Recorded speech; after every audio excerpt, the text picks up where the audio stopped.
Okay, I think we're live. Let's see here. How you doing, everybody? Chuck Holton here, and I'm sitting in a hotel room, getting ready to go to the airport. Just about to head back to the United States for Christmas. Looking forward to that. I have been out, other than that short trip to Texas for a speaking engagement a few weeks ago. I have been away from the States, oh my goodness, since like August or September, something like that. So I've not been in the U.S. a whole lot recently, and I'm looking forward to getting back and getting into the Christmas spirit, and it's going to be a good time. We're going to have fun. So can you hear me, everybody? Let's see here if let's see if everybody can hear me. I appreciate y'all coming on today and waiting for me while we got everything set up. I'm going to give a quick update on what's going on in Israel, between Israel and Hamas and the war. And we're going to talk a little bit about the next steps and what does this look like after it's all over. Okay, so the Israeli Defense Forces have been pushing harder and harder, and you can tell that the rate of combat has gone up. The reason you can tell is because the number of casualties has gone up. The IDF had 6 killed yesterday in fighting in Gaza, and that is about double what they have been running up until now. They've been more forthcoming and more transparent also on what the disposition is of their wounded, the people that they've had killed, how they got killed. They put out a website now where you can kind of see all that stuff, and it's really interesting. About 20% of the casualties that they've taken, people that have been killed, were from friendly fire. And you might go, oh my gosh, that's horrible. How could they be so terrible? It doesn't say anything about their competence in battle. But what you have to understand is that friendly fire casualties are a function and a feature of war, and they happen on a regular basis. And 20% friendly fire casualties is maybe a little bit high, but not much. And so in any war, you can expect that there's going to be a significant percentage of friendly fire casualties. That's right, blue on blue. I can tell you a story about when I participated in the invasion of Panama, the anniversary of which is coming up on December 20th. We parachuted in the morning of December 20th, 1989 to the country of Panama. I was on the very first aircraft that flew into Rio Hato, which is kind of in the middle of the country. And I was the very last guy out of the first aircraft. As a matter of fact, the light turned red because we had passed the drop zone, and the Air Force Zoomy that was the kind of spotter there tried to stop me from going out the door. And he said, stop, because the light turned red. And I pushed him out of the way and jumped out anyway. There was no way I was not going to get out that door after watching all my buddies jump out into combat. And once we got on the ground, it was pretty heavy fighting for we jumped in like 1 o'clock in the morning. Between then and like sunup, it was, whoop. Don't even start with the no sound thing, Linda. I don't believe you. Everybody else can hear me. Are you trolling me, Linda? What are you doing here? I'm in Jordan. I'm just outside of Amman, Jordan, right on the Dead Sea, and my flight doesn't leave till like midnight, but we had to cross the border at I don't know, 11 o'clock this morning to get across before they closed. So we had a bunch of time. So rather than go to the airport 15 hours early or something, we just got a hotel and took a nap and went swimming in the Dead Sea and got some lunch. And so anyway, I'm in the hotel. It's raining outside and it's dark out there anyway. So I figured, what's the point of standing out there in the cold rain and doing this thing? You guys don't mind if I'm indoors, I hope. I'll probably be doing more of these from inside my home in West Virginia once we get back, as long as it's okay. If you don't insist that I stand out in the snow, I will be happy to sit inside my office and do these. But anyway, so back to the story about jumping into Panama. We engaged in pretty heavy combat with the 7th Special Forces Group of the Panamanian Defense Forces and others until about sunup. And right as I was, so my Ranger buddy, who was in 2nd Ranger Battalion, I was in 3rd Ranger Battalion. We ended up sitting next to each other on the plane. And I had not seen him since Ranger School. I say he's my Ranger buddy because when you go to Ranger School, you get paired up with somebody and you stay with that guy all the time. And I went through in the wintertime, we were freezing, so we were, cuddling at night trying to stay warm, and, we got closer than a brother. And I just so happened to sit next to him on the plane on the way down there. Very glad that I did. Got a chance to talk to him a little bit, even though it was hard to talk in a C-130. And he told me he had gotten engaged and everything. Then he jumped out and ended up getting shot in the neck and died instantly. Through this weird set of circumstances, even though I was at a different objective and everything, I ended up being at the TOC, the Tactical Operations Center, when they brought his body in, and I actually helped move his body, not even knowing who it was, until the chaplain came out and told me later. But as we were there dealing with all that, another Jeep came in with some of our wounded on it that were very badly wounded, and one of them ended up dying. And he was the victim of friendly fire. One of our helicopters had come in. They had been receiving fire from a particular building, and they called in the helicopter as a little bird to come and strafe that building. And the thing, I don't know if it missed or it hit the wrong place, but it hit a couple of our guys, took one of their legs off and killed one of them. So those kind of friendly fire things happen, and the IDF putting out the information that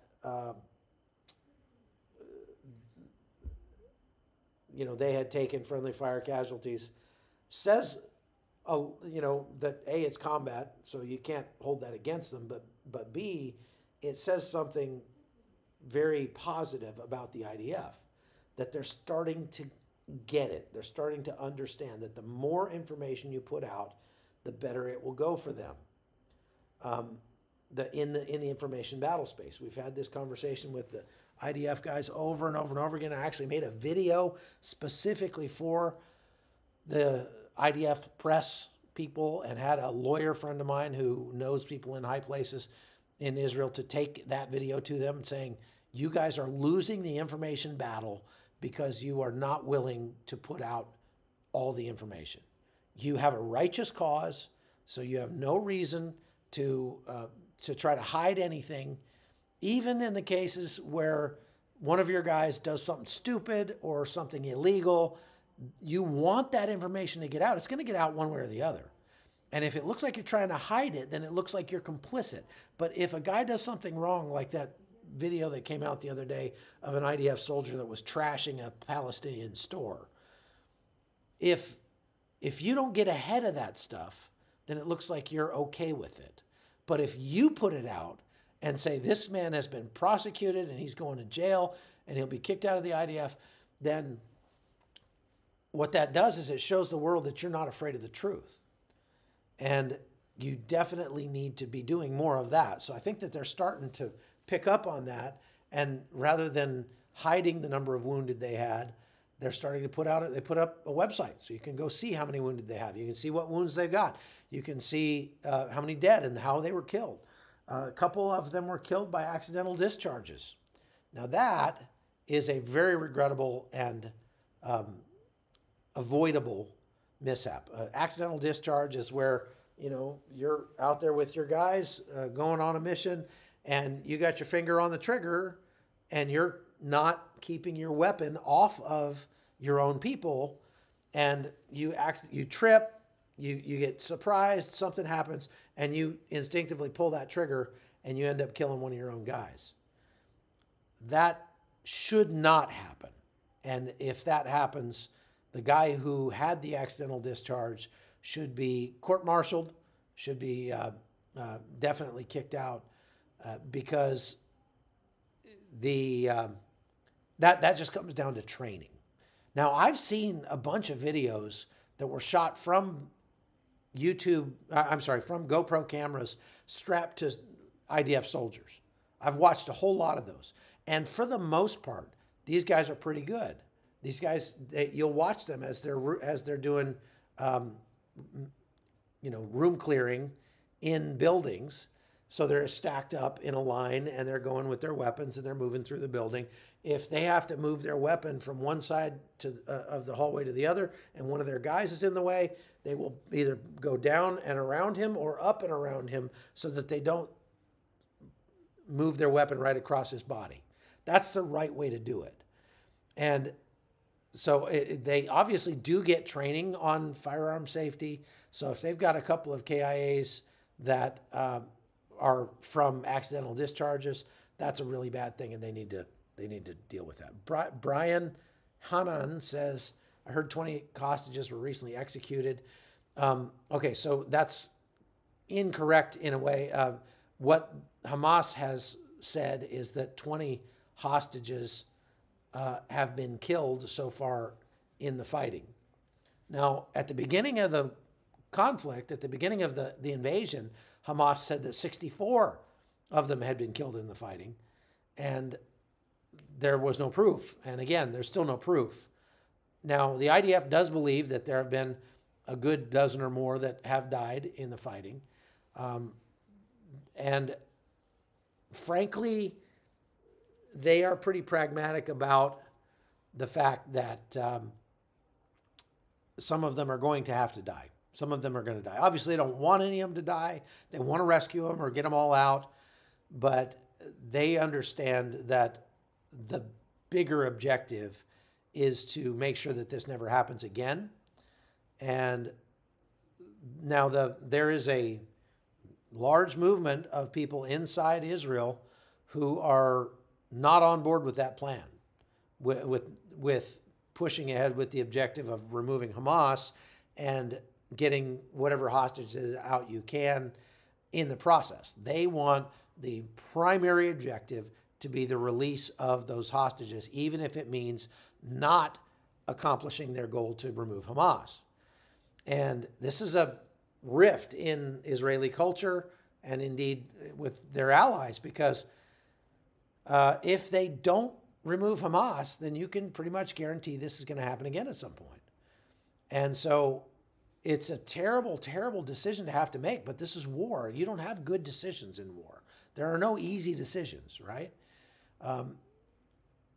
Well, JRedeem X2, 18 to 21 is very young. I was an Army Ranger by the time I was 18. I turned 18 in basic training. And I can tell you that you can train an 18-year-old not to point his gun at anything he doesn't want to destroy. I've taught my children since they were this big. We have a shooting range at my house in West Virginia. And my children have been shooting guns since they were very small. And they all know that you never, ever, ever, ever point your gun at anything you don't want to destroy. You treat every gun as if it's loaded, no matter what. And you always know your target and what's behind your target, and you keep your finger off the trigger until you're ready to shoot. It wouldn't be, you can teach an 18 to 21-year-old that, and it's just sad when they have accidental discharges that are killing. They've also had like a half a dozen soldiers that have died in car accidents coming and going from the war zone. They give them a chance to go home for the weekend, and they're in a hurry to get there and see their families, and they put the pedal to the metal to get home, and they end up flipping their car and killing themselves. That's really sad too. Yeah, that's too bad. One of the guys was like a commander of something that died in a car accident the other day. Any news on the Christians in Gaza? I talked to a lady from the Catholic News Service or something the other day who had a phone number for some of the Christians that are in Gaza. And she said they're in 2 different churches. They're holed up in those churches in northern Gaza. They're being left alone by the IDF. And they are, other than they're hungry, it's very, very hard for them to get food. They are, for the most part, safe at this point. The IDF is not going to bomb those churches, and if they just stay there, they'll probably be all right. It's surprising to me the IDF hasn't forced them to leave, but so far, I guess they haven't. Now, this lady said she had not been able to talk to them in some days because it's very difficult with the cell phone service and battery power and stuff like that. Brings me to another point. When this thing is over, where are all these people who lived in Gaza City going to go? Because they're not going to be able to come back to Gaza City. Gaza City, and indeed all of northern Gaza, are going to be a wasteland when this is over. And it's going to take years, if ever, to rebuild northern Gaza. And what I was saying last night is that most likely they're going to have to do the same to southern Gaza if they want to achieve their objectives. So either they're not going to achieve their objectives to remove Hamas, or they are going to flatten most of southern Gaza, because southern Gaza is going to be worse than northern Gaza. And they've had to pretty much flatten. They say about 50% probably of the buildings that they come across are booby-trapped. And when they find a booby-trapped building, they just flatten the thing. Now, I got a video today where the IDF blew up an UNRWA school, a UN-funded school in Gaza. And of course, this is going to be used in the propaganda media to try to make Israel look like monsters. They blew up a school, But the reason they blew up the school is because it was a legit military target, because they found tunnels, they found weapons, they found bunkers, all this stuff inside this UNRWA school. And so they just flattened the whole thing. Plus, if it's booby-trapped, they don't even bother to go into it. They just flatten it. So they've found that, unfortunately, virtually every UNRWA school is a legit military target by the laws of war, meaning that it's a valid military, has military utility to the enemy. And so they're probably going to have to flatten everything. They probably don't have enough explosives to flatten all the things they're going to have to blow up. And I put the video of them blowing up that school, which was spectacular, on my website. If you go to chuckholton.locals.com, or you can just go to chuckholton.com and it'll take you there. You can see the video of them blowing up that school, and it is, wow, that's an explosion. This whole building just gets vaporized, And it's probably 3 or 4 acres of building there. It's a big building.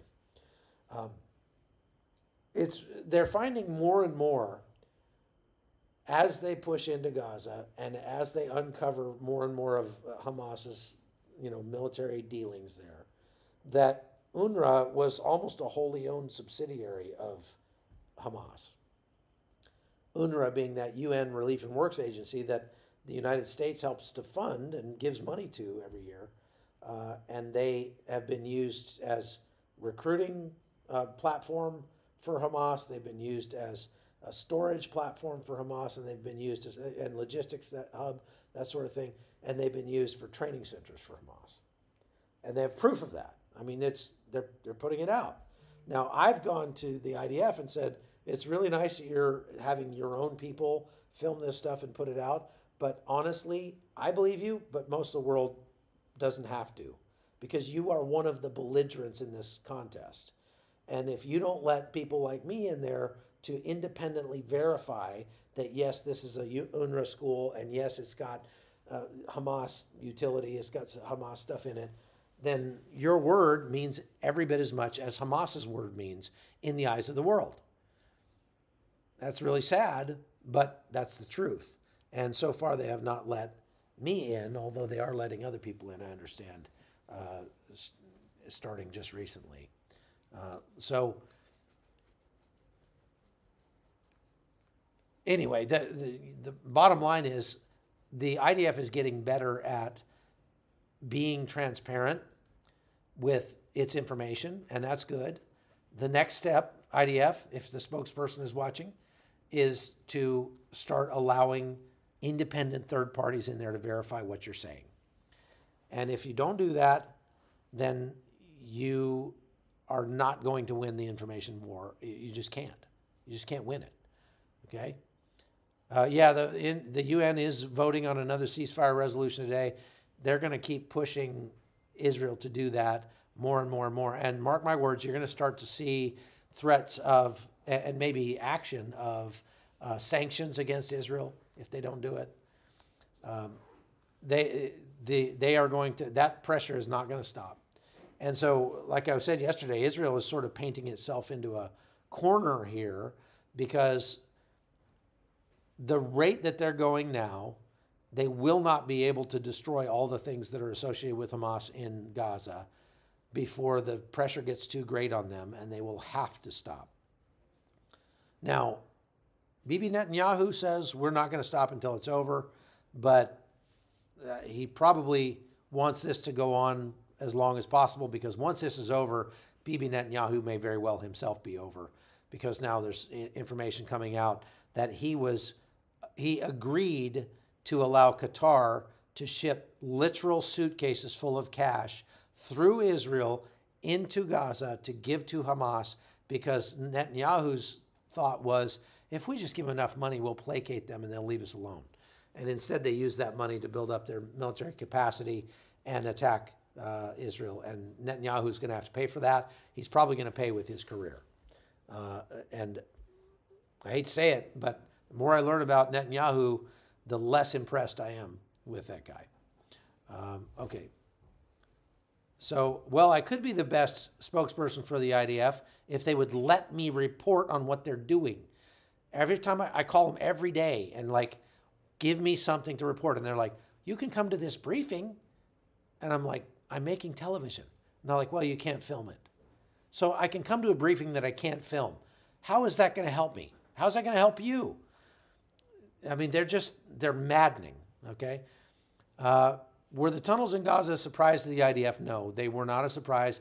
I was down here 6 or 7 years ago reporting on the fact that Hamas was bringing in massive amounts of concrete and it was all going underground. They knew that they were building tunnels, and massive tunnels. It was not a secret at all. Everybody knew it. They may not have known quite the extent of the tunnels, but they knew that they were there. Why isn't there any surrender negotiations being made? Well, there's not enough pressure on Hamas to surrender yet. And that's where the pressure needs to be going. Unfortunately, the UN is putting its pressure on Israel. What they need to be doing is pressuring Hamas to have a ceasefire. Once Hamas ceases fire, this can end. But even today, there were more rockets coming out of Gaza, fired from civilian humanitarian zones that were designated by Israel. We won't shoot there. All the civilians can go there. You can make that a safe area. And Hamas is going into those areas and setting up rockets and firing them at Israel. They have absolutely no moral qualms about using their own people as human shields. And that's exactly what they're doing. No beeper guy today because he stayed in Israel and we're in Jordan. I did actually get to meet the guy. I went down there and talked to him the other day, and he doesn't speak a word of English. So there you go. Who do we contact for what, Mike and Patricia? Who do we contact for what? Did you leave something else up there that I missed? In your opinion, who's the best to lead Israel after this is over? That's way above my pay grade, and it's up to the Israeli people. I can tell you what, Israel is going to make a lurch to the right after this is over, because it was the leftists in Israel who made Israel as vulnerable as they were that caused all these deaths on October 7th. And this is a prediction on my part. It could be wrong. I don't like to make predictions because very often predictions are wrong. There are too many things that can happen that can, change the equation between now and then. But I would venture to say that after this is all over, Israel takes a lurch to the right. But we'll see. Let's see. Is Jordan a safe place for Americans? Yeah, Jordanians are super nice. They're Bedouin. There are a lot of Palestinians here. Matter of fact, the car in front of us when we went through a checkpoint and once we got across the border today had a Free Palestine sticker on the window back there. And I almost wanted to go up to the car and to go like, free them how? Like, what do you mean by that? But we know what they mean. We mean that because, again, what are we freeing them from? They've been free since 2006. Israel pulled everybody out of Gaza. They got to govern themselves, and this is what they came up with. So they were free, but what they mean when they say free is that Israel has to cease to exist, and that's a non-starter. Not going to happen. Okay, so question, is Bibi locked in as the guy till this is over? Yeah, pretty much. He is. The Israelis are not going to, they're not going to point fingers and start having committees and commissions and things like that to start to assign blame to who's at fault for the war until after the war is over. That's their tradition, and that's what they're going to do. So yeah, Bibi's the guy until this is over, most likely, although he already is having people start to file lawsuits against him and things like that. So he's going to have a lot to answer for when this is over. If we moved there, where would be a good place? Move to Israel or to Jordan? If you move to Israel, if I moved to Israel, I'd live in the north in a little tiny town somewhere in the mountains. I like the north of Israel, and I don't like the desert. So that the south is more desert. If you're moved to Jordan, I don't know if I'd live in Jordan. It's safe enough for tourists. The Jordanians don't have oil. Their oil is tourism. And so they're very kind to tourists. They fall all over themselves to be nice to their tourists. And I don't feel especially at risk here. As a matter of fact, we're talking about running a tour to Israel next October over the 1-year anniversary of the attacks. And as a part of that tour, we're going to spend a few days in Jordan and go to Petra and go to Aqaba and probably go to, there's a Crusader castle out here that is really cool. That's really fun. And maybe a couple of the biblical sites that are over here, like the site where Jesus was likely baptized, actually baptized. It was not where the Jordan River is today because the Jordan River has moved. It's where the Jordan River used to be, which is in Jordan. And so we can go and see the actual site where Jesus was likely baptized. And so if you'd like to join us on that tour, you can go to my website, chuckholton.com, or leave me a message at hotzoneholton@gmail.com. We'll be announcing dates, the actual dates and costs and all that at some point once we get the itinerary nailed down. But it's not going to be like your typical tourist trip to Israel. Please stay on the lighted path, that kind of thing. It's going to be a little more adventurous. It's not going to be super difficult as far as, we're not going to be hiking 10 miles or anything like that. But it's going to be more focused on some of the geopolitics. We're going to go to probably Sderot, Be'eri, maybe where the music festival took place, something like that. We're going to go to Ashkelon. We're going to go to a lot of the biblical sites, of course, and try to give you a good mix of off the beaten path adventure, things that most tourists don't get to see, and the stuff that you obviously would want to see if you come to Israel and to Jordan. So if you're interested in coming with us on a tour, let me know. You can just stay tuned, and I'll be announcing it when we get to the point that we're ready to do that. It should be the first week of October next year for about a total of 10 days. Petra is awesome. And we went there a few weeks ago. It is so cool. Yeah, we got to go to Petra. The internet is not great over here. Sorry about that. Do I believe in rapture? Yeah. I'm a Baptist. I was raised as a Baptist, and Baptists believe in the rapture. I know there's a lot of sort of controversy over the rapture, but like I said, I always say, I've kind of gotten to the point where you can argue about stuff like that, but the book of Timothy, Second Timothy, tells us not to. It says, don't get involved in foolish and stupid arguments because they just hurt those who listen. And so I'm not going to argue with people about whether or not there's a rapture. I'm just going to get busy trying to pull people out of the fire until that day comes. Have any more hostages been found since the fighting started back? No, there have not. They have not found any. They tried to rescue the one guy, and they found out he was killed. Hamas said he was killed in the rescue attempt. The video that they put out made it look like he had been killed earlier, maybe a week or two ago. So, they haven't found any more. Are they restoring the kibbutzim? Not yet. They have not moved anybody back into those kibbutzim that were attacked. They're still not moving people back into Sderot, which was attacked heavily. I don't know what they're going to do with them. That's one of the big questions I've been asking, is what are they going to do with them? And they don't really know yet. I did hear about Bibi's phone call with Vladimir Putin. I understand it was kind of a tense call, kind of awkward. Bibi thanked Putin for helping to get out some of the Israelis who were of Russian descent that had been held hostage, and expressed his displeasure with Putin for meeting with the leadership of Hamas and Hezbollah after the October 7th attack. Lisa Ann says 2 hostage bodies found today. I didn't see that yet, but I've been traveling a lot, so I may have missed that.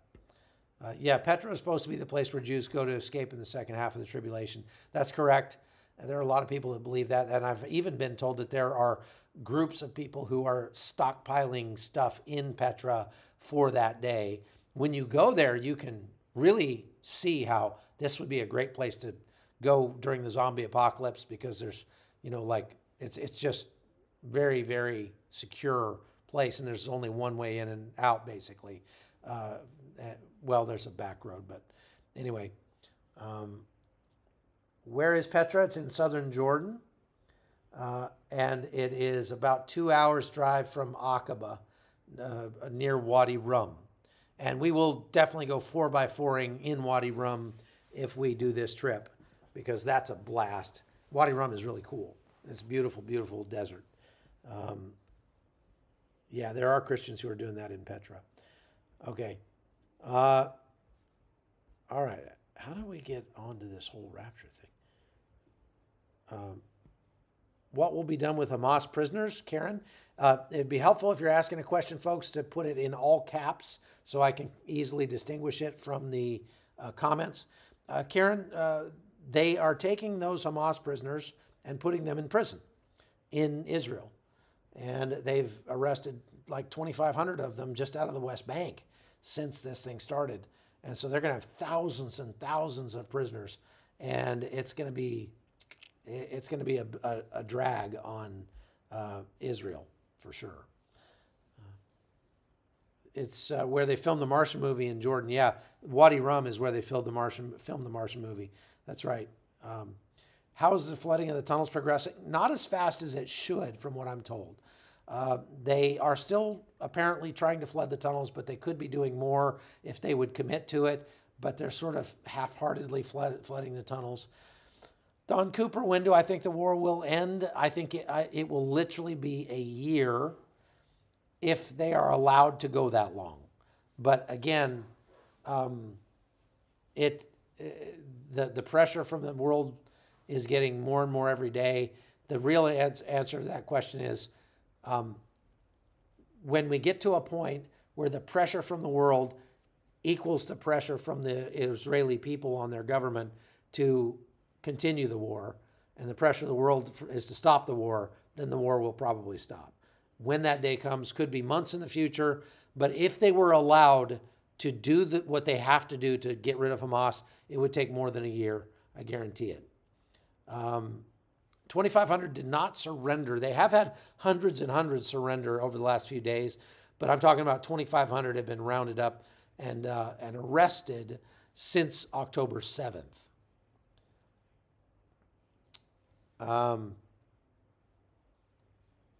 Do you think Gaza will be inhabitable after the war? No, I don't.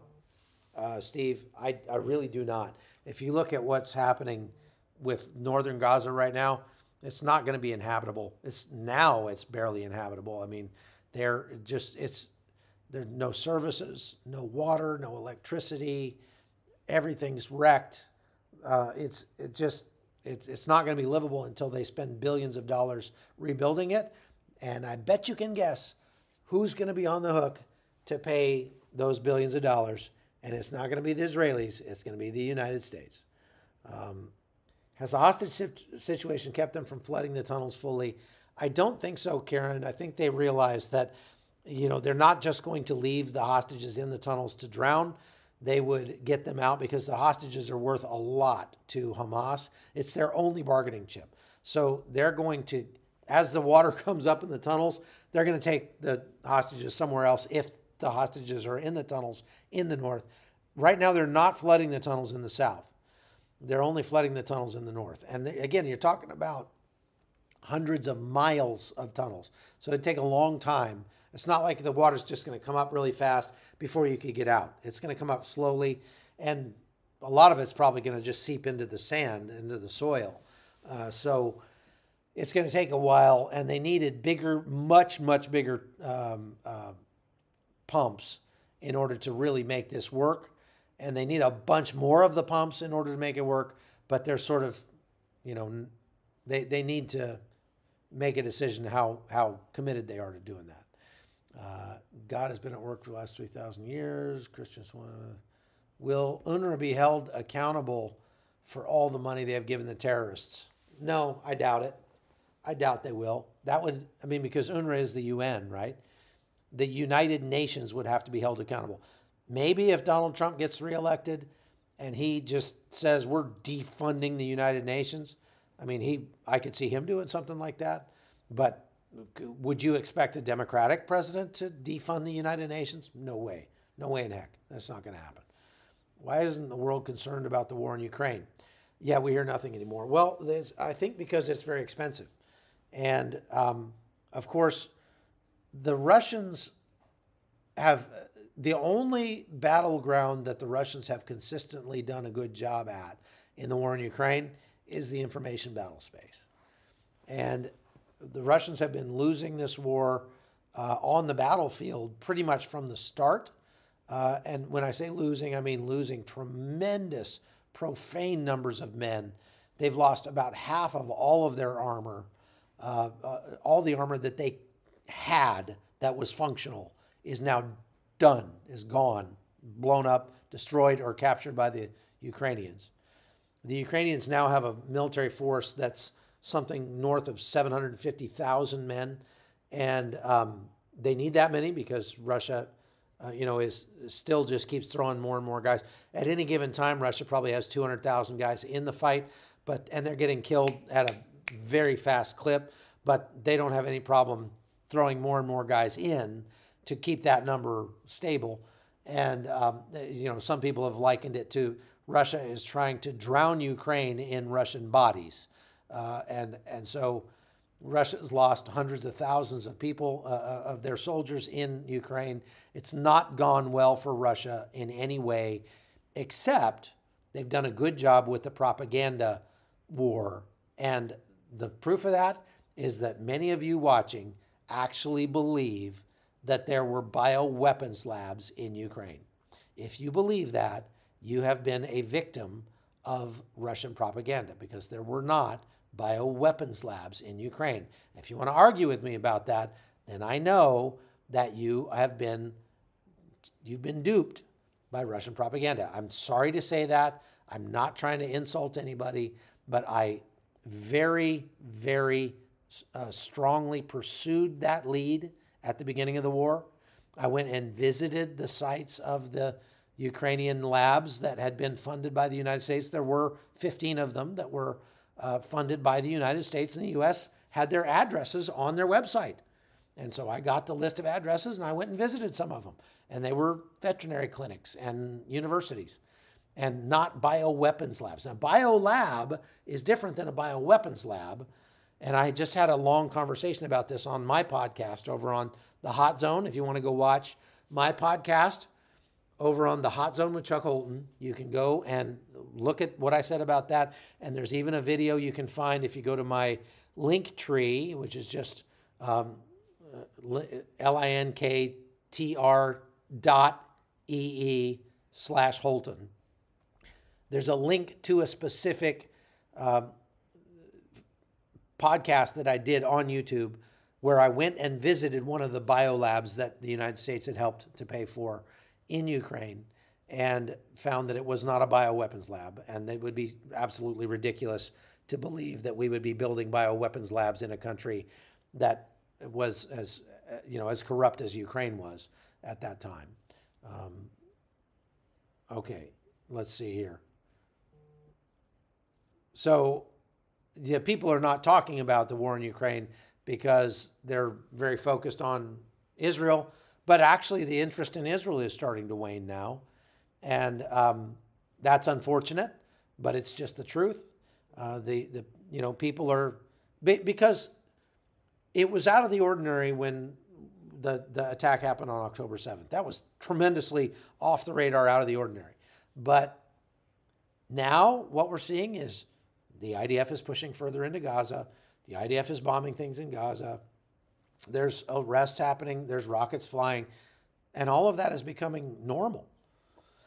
And when it becomes normalized, then people stop being interested because it's just not, yes, I understand about what's going on in Israel now because it's the same as what happened yesterday.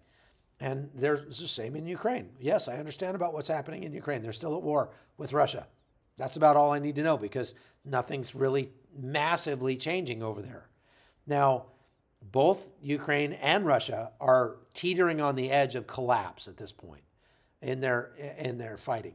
And it's really going to come down to who can hold out the longest. That's why Vladimir Zelensky is in Washington begging for more support from the United States, because if they don't get it, they might not be able to hold out longer than Russia does. And then all of the billions of dollars the United States has spent in Ukraine will go right down the tubes, and we will pull another Afghanistan in Ukraine. Congratulations. So let's see here. Let's see. You should go on the Duran and challenge them on the labs since you have on the ground info and they do not. Yeah, I mean, I literally went to the sites of these supposed bioweapons labs, and they were like a heating station in a residential neighborhood. I promise you that's not a bioweapons lab. Okay, sorry for all caps on that one. Longest game of Risk ever played. Yeah. Okay, so, all right, any other questions? Let me just recap for those of you who are, came on later. Israel is quickly coming to a decision point. Honey, can you get the phone? Yeah, where is it? These hotels call me like every 5 minutes. It's probably about the taxi. No. Israel is coming to a decision point. Yes. They're going to have to make a decision Yes. about how far they're going to push this thing before they stop fighting. What I mean is, it may come to the point where it's not possible for them to 15 minutes. accomplish their goals All right, thank you. as far as Thank you. getting rid of Hamas if they don't very tightly define what that means. They have to define what it means to get rid of Hamas in very specific terms that they can accomplish. Because it's kind of like saying we're going to get rid of ISIS. Did we get rid of ISIS? Well, no, we didn't. The reason that we still have thousands of troops in Iraq and Syria is because ISIS is still a thing. And they're still attacking things. And what we're trying to do is keep that ember from bursting into flame and taking over the whole Middle East again by keeping U.S. troops on the ground in Erbil, in Syria, in Iraq, and hitting those guys. And we're doing missions against ISIS on a weekly basis, and you just don't hear anything about it because, again, it became the normal. And when it becomes the normal, then it stops being news. It shouldn't necessarily stop being news, but it does stop being news because people stop being interested. They want to go on to the next thing. People's attention span is very short. And so JRedeem X2, Iran does not have nuclear weapon capability. There's a difference between nuclear power and nuclear weapons. And if they get nuclear weapons, it's going to be a whole different world. It's going to be bad. Let's see here. Question: do you think Hamas leaders could have a watertight bunker in the deep tunnel? Is it possible? Yes. Is it likely? No. I don't think they expected to be in the position that they're in. I think that Hamas really, now there was an article that came out today that postulated that this attack on October 7th was actually planned to be a much wider attack. It was planned to be an attack where Hezbollah, Hamas, the Hashishabi in Iraq and Syria, and the Yemeni the Houthis in Yemen would all attack at the same time. And Hamas just jumped the gun. Now, I don't know if that's true or not, but without a doubt, Hamas was not expecting, I mean, it doesn't make sense that Hamas would, knowing what is happening now, if they knew that Israel was going to come in and essentially flatten Gaza, and we're not stopping until we kill everybody that's associated with Hamas, they wouldn't have done this the way they did. It could be partially that the attack on October 7th went much further than they thought it would, due to the fact that Israel was so poorly prepared. The guys accomplished their initial objective so fast that they ended up, let's just keep going. And they just kept killing people. That could be part of it. But I think also, this article today also said that Hamas thought that everybody would join them and that everybody would gang up on Israel and then they would actually win the war once and for all. But that's not what happened. And so I don't think they were preparing with a watertight bunker. I mean, how long can they stay underwater, you know? That would be very hard to do. And obviously they wouldn't be able to leave the bunker for a long, long time. And Israel, in the meantime, is probably going to collapse all of the entrances to the bunkers. So they're going to be living down there for the rest of their lives, however long that may be, most likely. I dream about your website. Okay, that's awkward, but whatever. Some of these comments are the ones that I really like, just like these off-the-wall comments. Iran plans to shoot an animal into space. That's what I'm talking about right there. Those are my favorite comments. Just the, like, what? What is keeping the land under Gaza from collapsing on itself? All of the concrete that was built into the tunnels is keeping it from collapsing. Let's see. They say, I'm like, wow, we really are desensitized. Where's your tea? Yeah, I don't have any tea tonight. My wife is wandering around here, but I haven't got any tea. I'm just kidding. Just kidding, baby. She said, quit your whining. We're going to go to the airport and just, as a matter of fact, is our taxi here? Yeah. Okay, sorry, our taxi's here, so I've got to get off here pretty quick. So please go over to my website. You can see a lot of footage. We did some driving tours, and we did tours of some of the biblical sites and some other cool stuff over on my website. You can go to chuckholton.com or just go to the Hot Zone with Chuck Holton here on YouTube. Please go and like and subscribe over there. Please like and subscribe this YouTube video. That really helps CBN as well. If you'd like to contribute to CBN, you can go over to cbnnews.com and you can contribute over there, or you can contribute right here on YouTube if you like. We need every bit we can get. We use it all. Also, so you can watch all the reporting that I do for all different networks. I report for several different ones. I got a new one the other day. It's called The Patriot Estate, and it's a YouTube channel that is basically trying to reach out to the younger generation, these people that have been brainwashed into thinking that the Palestinians are going to support the queers in the United States and things like that. And they're doing a great job over at the Patriot Estate. You ought to go check them out here on YouTube also. And so thank you very much for being a part of this. I have been here since October 10th, almost with only a 1 week break in the middle. And I will likely come back if this thing keeps on going. So thank you for being a part of it. Thank you for your support, all of the wonderful comments that I get on my email at hotzoneholton@gmail.com. I love your comments, and I will keep it going. We're going to keep doing these news updates even through Christmas and when I'm back in the States. And then you can follow me. I go to 25 countries a year normally. I may even let you guys decide what country I go to next. We'll run a poll, and we'll let you guys choose what you'd like to see me report on next. How's that sound? Does that sound like fun?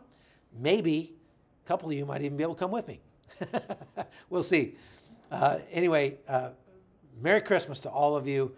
And again, I won't be on tomorrow because I'll be traveling, but after that, I will be back. So just give me 24 to 48 hours, and you'll see me again from West by God, Virginia. All right? We'll see you later. Let's pray, and we'll go. Lord Jesus, thank you so much for the time that I've had here, for keeping me safe, my family safe while we've been here, and thank you for all the amazing things that we've seen and learned.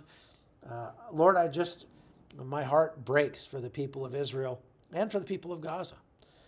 None of this had to happen. You know that. We know that. But we also know that you're a powerful God, and that you have the ability to bring something good even out of this unbelievable tragedy. We pray that the people of Israel would be able to find forgiveness in their hearts for their enemies. We know, Lord, that unforgiveness is like a cancer that eats you from the inside out. And so we just pray that that cancer would not afflict the people of Israel, that they would be free from the need to hate, that the vengeance is yours and yours alone, and that they would let you be the Lord of vengeance, and they would not have to do it. But Lord, we know that the government has a job to do, that they're elected by the people to keep the people safe. And so we pray that the government would be wise and would be bold and would not bend to international pressure, but would continue to do everything that's necessary, even if it means prosecuting this war in Gaza for a year or more. We pray that they would do everything they need to do to make Israel safe, so that this will never, ever be able to happen again to Israelis on their own soil. Thank you, Lord, for watching over us. Thank you for having a plan for our lives. Thank you that we can trust you, even in the midst of hardship and danger and uncertainty and difficulties, that you're always there.